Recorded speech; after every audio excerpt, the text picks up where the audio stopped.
Laetitia Hallyday a enfin réglé toutes les dettes, de plusieurs millions d'euros, laissées par Johnny. De quoi vit-elle aujourd'hui?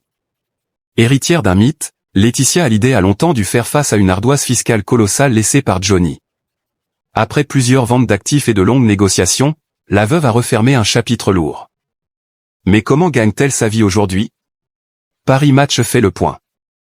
Johnny Hallyday reste une légende de la musique française, et chaque année, ses fans et ses proches honorent sa mémoire.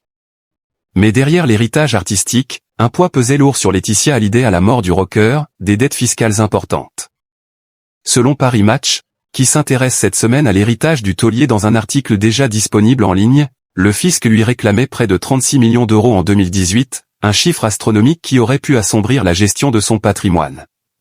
La mère de Jade et Joy avait certes conservé la maison familiale, le droit moral sur les œuvres de Johnny, mais aussi cette ardoise colossale à gérer. Un poids qui est aujourd'hui de l'histoire ancienne puisque Paris Match nous apprend que Laetitia Hallyday a fini de rembourser toutes les dettes. Comment Laetitia Hallyday a fait pour rembourser 36 millions d'euros au fisc? Pour réduire cette dette, Laetitia Hallyday a multiplié les opérations stratégiques. Elle a récemment vendu la villa de Marne-la-Coquette pour environ 7 millions d'euros, alors qu'elle en espérait 15 puis 10 millions d'euros, une transaction qui a permis de couvrir une partie du passif. Elle a également obtenu, grâce à ses avocats, la suppression de la double imposition France-USA, un geste déterminant pour diminuer significativement le montant total à rembourser. Des sommes qui avaient été un premier temps versées à l'administration américaine ont été réallouées à la France, explique Olivier Sureau, l'actuel family officer de Laetitia Hallyday auprès de Paris Match. Mais Laetitia Hallyday n'en est pas restée là, elle a vendu la Rolls-Royce et la Lamborghini de Johnny, ainsi que ses motos emblématiques, sans forcément réaliser de plus-value à chaque fois, afin d'apurer ses crédits. En 2021, elle a aussi cédé la maison d'Amalfi Drive à Pacific Palisades pour la modique somme de 14 millions de dollars, afin d'en acquérir une autre, plus petite et moins coûteuse.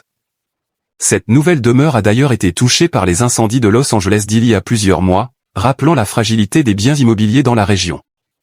Une épreuve qui a été extrêmement difficile pour l'actuelle compagne de Serge Varsano. Comment vit Laetitia Hallyday aujourd'hui? Aujourd'hui, Laetitia Hallyday bénéficie d'un train de vie confortable tout en valorisant l'héritage artistique de Johnny. Elle perçoit notamment droits d'auteur et royalties sur les albums et chansons du taulier et prépare plusieurs projets, dont le biopic sur Johnny et la réédition d'albums. Elle tire également des revenus locatifs de la Villa Jade à Saint-Barthélemy, une propriété de 500 mètres carrés avec 8 chambres, cuisine professionnelle, salle de sport, jacuzzi et piscine à débordement. Pendant les fêtes de fin d'année, la location de ce bien peut d'ailleurs atteindre 145 000 $ la semaine, un complément qui assure un revenu stable tout en mettant en valeur son propre patrimoine. De son côté, sa fille Jade vit actuellement dans un bungalow acquis à $1 million quand le rocker était encore en vie. Un bien situé à Los Angeles qui permet à la jeune femme d'avoir un pied à terre le temps de ses études dans la mode et le design. Aujourd'hui, force est de constater que Laetitia Hallyday et les siens ont parfaitement bien remonté la pente depuis la disparition tragique de Johnny Hallyday.